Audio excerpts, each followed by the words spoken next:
Salut chers élèves, dans cette vidéo je vous présente la deuxième séquence de la première unité, l'air qui nous entoure. Maintenant, on va passer aux objectifs d'apprentissage qui sont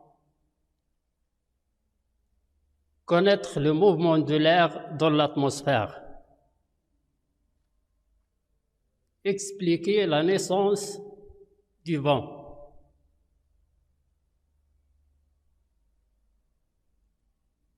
les prérequis, l'état gazeux, modèle particulier, la pression atmosphérique et la chaleur et la température. Donc on a vu que les états de la matière sont solides, liquides et gazeux, et que les particules de matière à l'état gazeux sont dispersées et agitées. La pression atmosphérique est la pression exercée par l'air de l'atmosphère sur tout corps qui est en contact avec lui. La température se mesure à l'aide d'un thermomètre. Son unité usuelle est le degré Celsius. La température d'un corps augmente lorsqu'il reçoit de la chaleur, mais lorsqu'il cède de la chaleur, sa température diminue. La situation de départ. Tout d'abord, nous lisons la situation de départ ensemble. Pendant l'été dernier, Mounir, accompagné de sa famille, a visité la ville de Saïdia. Après avoir beaucoup entendu parler de ces zones touristiques pittoresques sur son chemin à travers l'autoroute, son attention est attirée par l'existence du mont Shaher qui est installé au bord de la route. Mounir a posé beaucoup de questions. On l'a relié une autre fois. Pendant l'été dernier, Mounir, accompagné de sa famille, a visité la ville de Saïdia. Après avoir beaucoup entendu parler de ces zones touristiques pittoresques, sur son chemin à travers l'autoroute, son attention est attirée par l'existence du mont Shaher, qui est installé au bord de la route. Mounir a posé beaucoup de questions. Qu'est-ce qu'une mont Shaher? La mont Shaher est un cône de tissu qui comporte des anneaux alternés, rouges et blancs, accrochés à un long mât. Elle permet de montrer en temps réel aux conducteurs qui circulent sur une route non seulement la puissance, mais également le sens du mouvement pris par le vent. Le sens du vent. On parlera par exemple d'un vent du nord lorsque le vent souffle du nord vers le sud. À votre avis, quelles sont les questions posées par Ahmed? On lit les questions. Comment se déplace l'air dans l'atmosphère? À quoi est dû le mouvement de l'air? Pourquoi la mont Shaher change-t-elle sa direction? Quels sont les facteurs de la formulation du vent?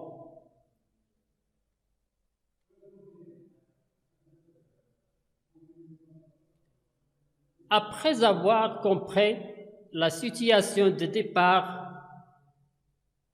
c'est-à-dire après avoir compris la situation de départ à travers des questionnements, nous pouvons formuler la question d'investigation suivante.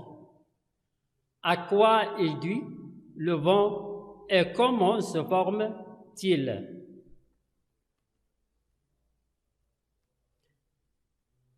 Pour répondre à la question d'investigation, nous pouvons suggérer des hypothèses. Par exemple, l'air peut se déplacer verticalement comme peut se déplacer horizontalement. La variation de la température dans l'atmosphère provoque un déplacement de l'air.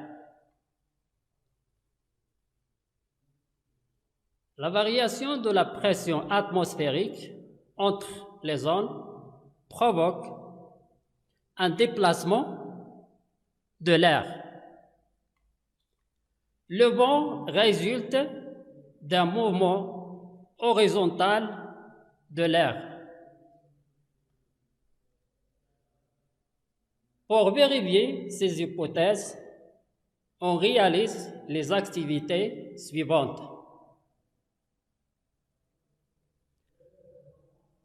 Je vous propose l'activité expérimentale 1. Pour réaliser cette activité expérimentale, on a besoin d'un bec Benson, un support et un tourniquet de papier. Puis, on allume le bec Benson pour chauffer l'air en dessous du tourniquet.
Alors, on note les observations suivantes. Avant le chauffage, le tourniquet reste immobile. Le tourniquet se met à tourner quand on allume le bec Benson.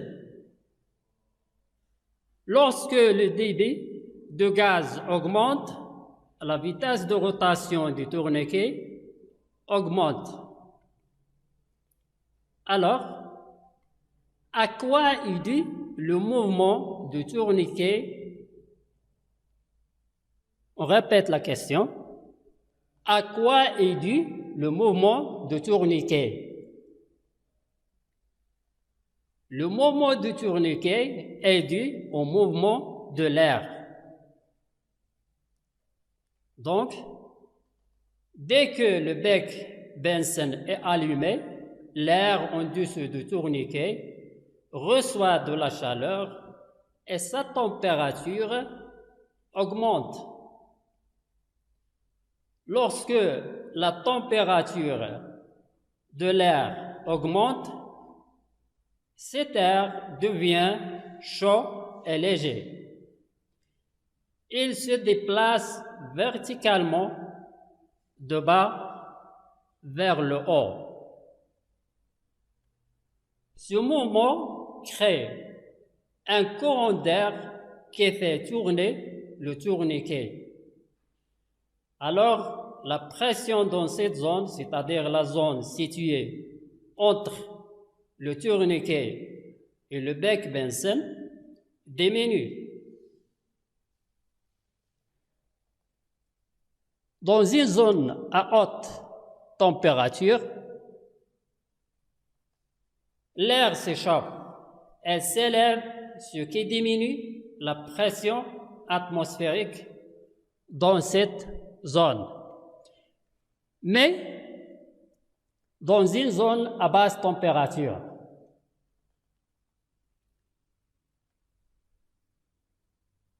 l'air se refroidit, elle descend, alors la pression atmosphérique dans cette zone augmente.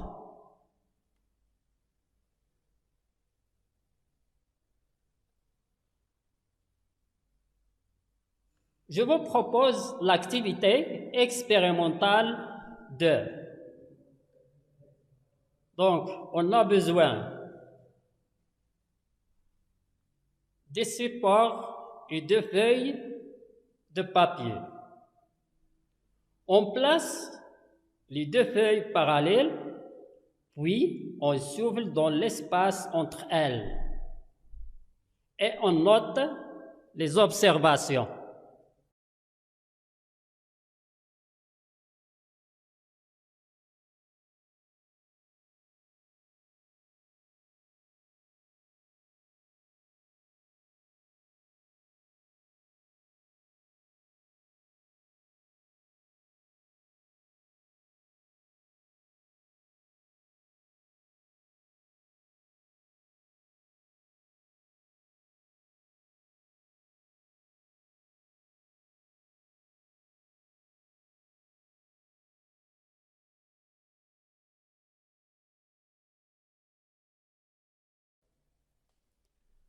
Donc, les observations sont, avant l'essoufflement, les 2 feuilles restent parallèles. Juste après l'essoufflement, les 2 feuilles se rapprochent au lieu de s'écarter. Pourquoi les feuilles se rapprochent au lieu de s'écarter?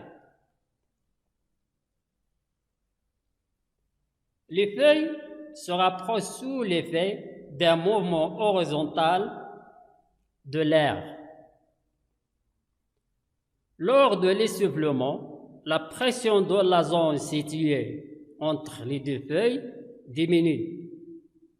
Mais la pression atmosphérique dans les zones qui entourent les 2 feuilles est supérieure à celle de la zone entre elles. Donc, il y a une différence de pression entre les zones. La différence de pression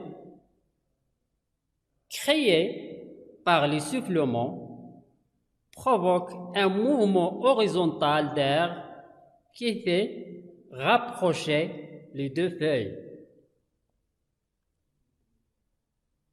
L'essoufflement entre les deux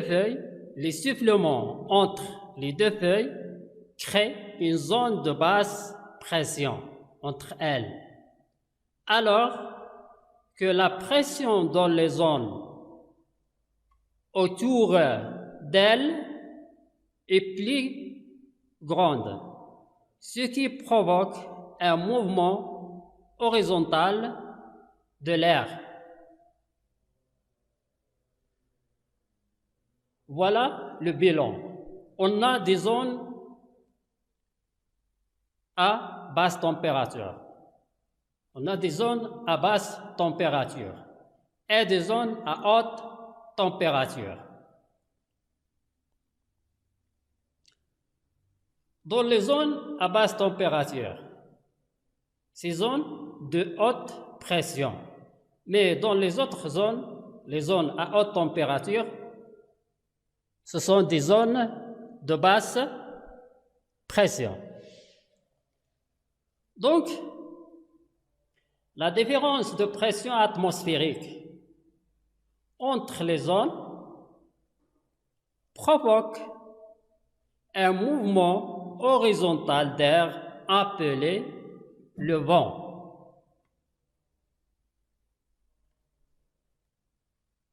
Conclusion.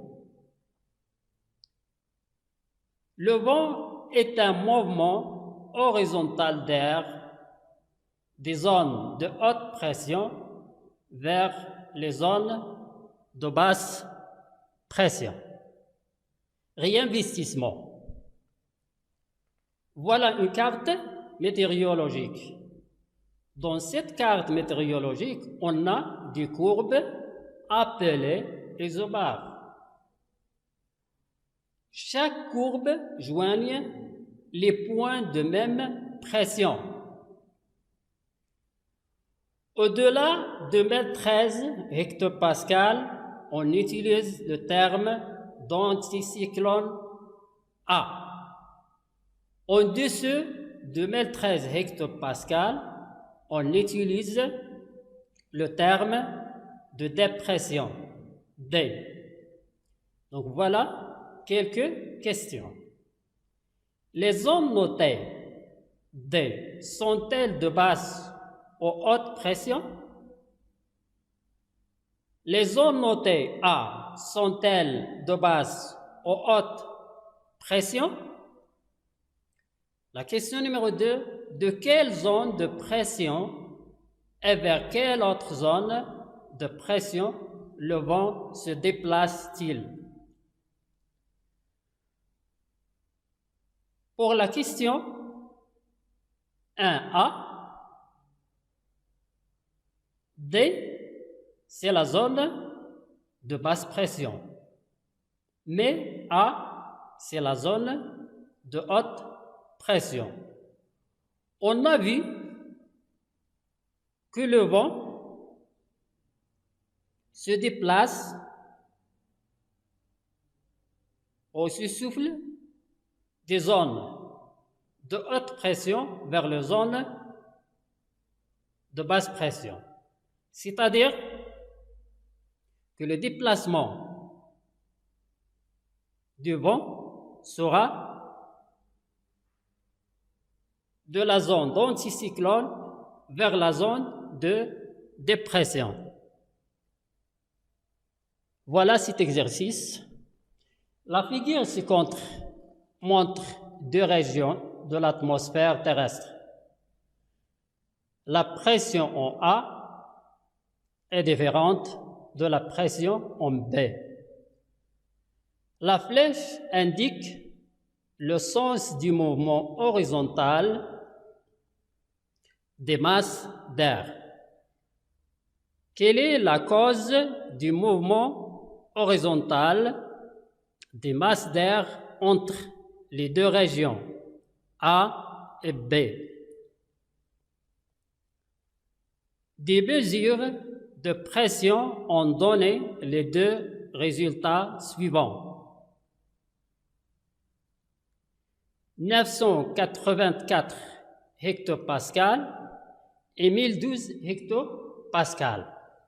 Quelle valeur de pression correspond à chacune des deux régions? La question numéro 3.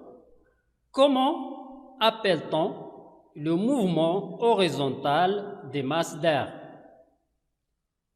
Au niveau de quelle zone A ou B peut-on prévoir un mauvais temps, un temps perturbé? Donc, voilà la correction de cet exercice. 1, c'est la variation, la question numéro 1, la réponse de la question numéro 1, c'est la variation de la pression. La réponse de la question numéro 2, en A, on a 1012 hectopascales. Mais en B, on a 984 hectopascales. Et la réponse de la question numéro 3, c'est le vent. Donc, on a